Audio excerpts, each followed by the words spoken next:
दोस्तों, आज हम एक ऐसे व्यक्तित्व के बारे में बात करने जा रहे हैं जिसकी कहानी हर एक उस व्यक्ति के लिए प्रेरणादायी है जो अपनी जिंदगी से थक हार गया है तथा उसे ऐसा प्रतीत होता है कि अब जीवन में कुछ रखा ही नहीं है। लेकिन जिंदगी हमेशा एक नई शुरुआत मांगती है और जिंदगी जीना भी इसी को कहते हैं। अपने बीते हुए अतीत को पीछे छोड़कर एक नई शुरुआत करना जिंदगी कहलाती है। ऐसे ही यह कहानी है। हम सब ने अपने जीवन में कुछ ना कुछ सपने पाल रखे हैं। कुछ लोग साधारण जिंदगी पाकर खुश हैं, कुछ लोग असाधारण बनकर समाज के लिए अपनी एक मिसाल कायम करना चाहते हैं। बीता हुआ कल बदला नहीं जा सकता है, लेकिन आने वाला कल आपके हाथ में होता है। अपने सपनों को जीने के लिए, अपने लक्ष्य को पाने के लिए सिर्फ कड़ी मेहनत ही काफी नहीं है। इंसान को उसी स्तर की मानसिक व शारीरिक परीक्षाओं से भी गुजरना पड़ता है। अर्थात जितने बड़े सपने होंगे उतना ही कठोर इम्तिहान भी होगा। भारत के अरुणिमा सिन्हा एक ऐसी ही महिला है जिनके सामने मौत ने भी दो बार घुटने टेक दिए, जिन्होंने अपना एक पैर न होने के बावजूद भी एवरेस्ट जैसे दुरूह पहाड़ को चढ़ने में सफलता हासिल की। उत्तर प्रदेश की राजधानी लखनऊ से लगभग 200 किलोमीटर दूर अंबेडकर नगर में अरुणिमा का जन्म हुआ। इनका जन्म सन 1988 में हुआ। इनके पिताजी आर्मी में इंजीनियर थे। इनकी माताजी मेडिकल डिपार्टमेंट में सुपरवाइजर थी। 3 साल की उम्र में ही इनके पिताजी का देहांत हो गया। पिता की मृत्यु के बाद घर की सारी जिम्मेदारी इनके जीजाजी पर आ गई। इन्होंने अंबेडकर नगर से ही अपनी स्कूलिंग की, फिर वहीं से ग्रेजुएशन भी किया। इसके बाद इन्होंने मिलिट्री के बहुत सारे एग्जाम दिए। अंततः इनका चयन CISF में हो गया, लेकिन इनके एडमिट कार्ड में डेट ऑफ बर्थ गलत हो गई थी, जिसे सही कराने इन्हें दिल्ली जाना पड़ा, जहां से इनके संघर्षों का दौर शुरू होता है। शायद इसे हम उनके जीवन का टर्निंग पॉइंट भी कह सकते हैं। अरुणिमा सिन्हा 11 अप्रैल 2011 को पद्मावती एक्सप्रेस से लखनऊ से दिल्ली जा रही थी। रात में करीब 1 बजे कुछ शातिर अपराधी ट्रेन के डब्बे में घुस आए। उन्होंने अरुणिमा को धमकाते हुए उनकी सोने की चेन खींचने की कोशिश की, जिसका अरुणिमा ने विरोध किया। कुछ देर संघर्ष करने के बाद उन 4-5 अपराधियों ने अरुणिमा को चलती ट्रेन से बाहर फेंक दिया, लेकिन इतना ही काफी नहीं था। इसी वक्त दूसरे ट्रैक पर ट्रेन आ रही थी। वह उससे टकराकर गिरी। उनका बायां पैर ट्रेन के नीचे आ गया। अरुणिमा के अनुसार उस जनरल कंपार्टमेंट में बहुत सारे लोग थे, लेकिन किसी ने भी उसका विरोध नहीं किया। जब वह ट्रैक पर गिरी तब उन्होंने देखा कि उनका एक पैर कटकर जीन्स में लटका हुआ था। उनके दूसरे पैर की हड्डियां टूट कर जीन्स से बाहर निकल रही थी। वो पूरी रात ट्रैक पर पड़े पड़े चिल्लाती रही, लेकिन कोई बचाने नहीं आया, बल्कि ट्रैक पर मौजूद चूहों ने उनके कटे हुए पैर को कुतरना शुरू कर दिया। वह होश में तो थी, लेकिन उनके शरीर का कोई भी अंग काम नहीं कर रहा था। सारी रात वह ट्रैक पर ही तड़पती रही। इस बीच लगभग 42 ट्रेनें वहां से गुजरी। सुबह गांव के लोगों ने उन्हें बरेली डिस्ट्रिक्ट हॉस्पिटल में भर्ती करवा दिया। जब उन्होंने हॉस्पिटल के स्टाफ को कहते हुए सुना कि उनके पास एनेस्थीसिया व ब्लड की व्यवस्था नहीं है, तब अरुणिमा के कहने पर डॉक्टरों ने अपना ब्लड देकर उनका पैर बिना एनेस्थीसिया दिए अलग कर दिया। फिर वो एम्स में भर्ती रही। अरुणिमा का कहना है कि जब वह थोड़ा ठीक हुई तो उन्होंने पेपर में देखा कि पेपर में छपा था अरुणिमा के पास टिकट नहीं था। वह ट्रेन से कूद गई। जब इस बात का खंडन उनके घर वालों ने किया, फिर मीडिया में आया कि अरुणिमा सुसाइड करने गई थी। अरुणिमा का कहना था कि उन्होंने एम्स के बेड पर ही सोच लिया था। आज उन सब का दिन है जो तरह तरह की बातें कर रहे हैं, लेकिन कल मेरा दिन होगा जब मैं इन सब को प्रूफ करके दिखाऊंगी मैं क्या थी और क्या हूँ। तभी उनकी नजर पेपर में पर्वतारोहण पर छपे एक आर्टिकल पर पड़ी। उन्होंने दृढ़ निश्चय किया, अब वॉलीबॉल नहीं, लाइफ का सबसे कठिन गेम करना है। उन्होंने पर्वतारोही करने का निश्चय किया। इसके लिए उनके सामने बहुत सारी चुनौतियां थी। सही गाइडेंस में ट्रेनिंग लेना, दूसरा इसके लिए स्पॉन्सरशिप ढूंढना।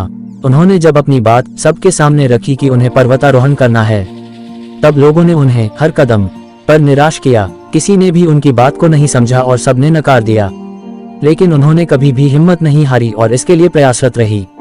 उनका मानना था कि सबसे बड़े मोटिवेटर आप खुद होते हैं। जिस दिन किसी भी लक्ष्य के प्रति आपकी अंतरात्मा जाग गई, आपको कोई नहीं रोक सकता उस लक्ष्य को पाने के लिए। अरुणिमा का मानना था कि उनका परिवार उनकी बैकबोन था।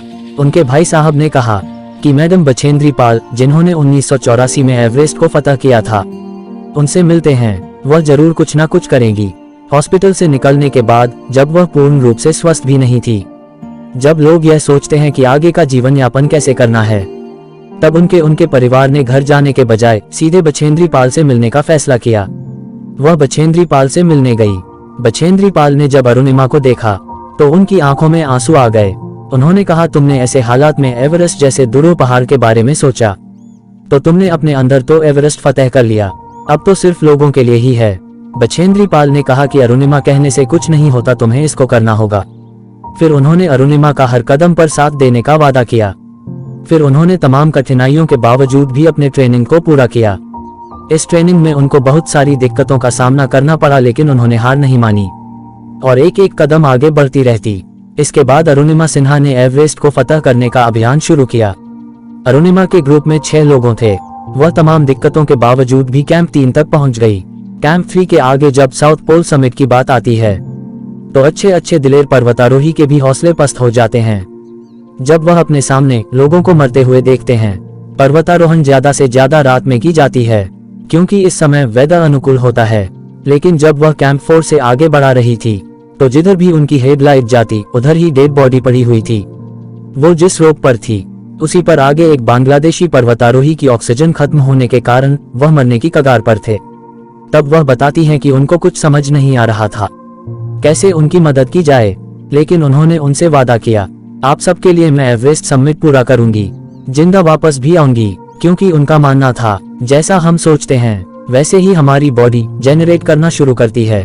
फिर उन्होंने रोप में फंसी डेड बॉडी को उठाकर आगे बढ़ना शुरू किया। जब वह Hillary strip South Pole summit के पास पहुंची तो पता चला कि उनकी ऑक्सीजन खत्म होने वाली है। उनके शेरपा ने आगे जाने से मना कर दिया। उन्होंने कहा अगर जिंदगी रही तो दोबारा समिट हो जाएगी, लेकिन अरुणिमा इसे पूरा करना चाहती थी क्योंकि उसके कुछ ही आगे एवरेस्ट समिट है। उनका मानना था कि आपके जीवन में गोल्डन चांस बार बार नहीं आता। ऐसे में उन्हें अपनी माँ की बात याद आई कि लाइफ में कभी कभी ऐसी सिचुएशन आती है जो आपको अकेले डिसीजन लेना होता है। तब आप जहां पर हो वहां से हल्का पीछे मुड़कर देखो। यह सोचो कि आप एक एक कदम चलकर यहां तक पहुंचे हो, सिर्फ अपना एक कदम आगे बढ़ाना। आप देखना कुछ देर बाद आप टॉप पर होंगे। माँ की सीख याद करते ही उन्होंने अपना एक कदम आगे बढ़ाया। फिर डिसीजन लिया कि उन्हें समिट पूरी करनी ही है। इस हौसले के साथ वह 2 घंटे बाद एवरेस्ट के शिखर पर थी। उन्होंने नेशनल फ्लैग को हग करते हुए फोटो खिंचवाए। जब उन्होंने शेरपा से वीडियो बनाने के लिए कहा तो वह नाराज हो गया क्योंकि अरुणिमा की ऑक्सीजन कभी भी खत्म हो सकती थी। तब अरुणिमा ने कहा अगर जिंदा वापस नहीं भी लौटती हूँ तो मेरा यह वीडियो मेरे देश के यूथ तक पहुंचा देना, क्योंकि मैं चाहती हूँ अगर मैं कर सकती हूँ तो देश का कोई भी युवा अपने सपनों को पूरा कर सकता है।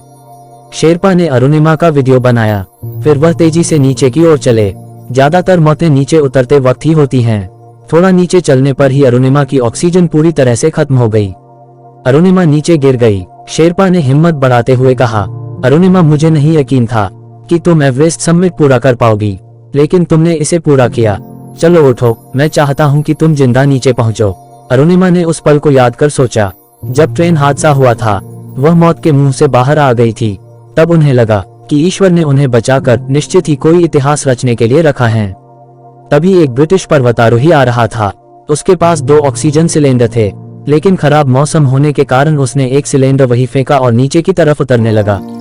शेरपा ने तुरंत वह सिलेंडर उठाया और अरुणिमा के लगाया। शेरपा ने कहा अरुणिमा तुम बहुत लकी हो जो यहाँ पर तुम्हें ऑक्सीजन मिला। अरुणिमा और थोड़ा नीचे साउथ पोल तक पहुंची, लेकिन अरुणिमा ने वह कर दिखाया जो आज विश्व का इतिहास है।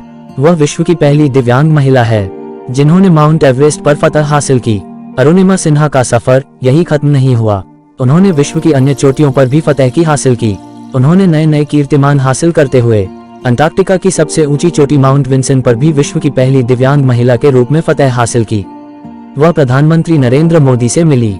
मोदी जी ने अरुणिमा को उनकी सफलता के लिए शुभकामनाएं व आशीर्वाद दिया। उन्होंने भारत का तिरंगा अंटार्कटिका के सर्वोच्च शिखर पर फहराने के लिए भी दिया। अरुणिमा की सफलता के पश्चात प्रधानमंत्री ने सफलता की नई ऊंचाइयों पर पहुंचने के लिए बधाई भी दी। तो दोस्तों यह थी अरुणिमा सिन्हा के जीवन संघर्ष की कहानी। कैसे उन्होंने इन तमाम मुश्किलों के बावजूद कभी हार नहीं मानी और एक नया मुकाम निश्चित करके उसे पूरा किया। दोस्तों इसी का नाम है जिंदगी। जीना मत छोड़िए और पुरानी बातों को छोड़कर एक नई शुरुआत करना ही जिंदगी कहलाती है। दोस्तों यह वीडियो आपको अगर अच्छी लगी हो तो चैनल को सब्सक्राइब करें और प्रमोट करें।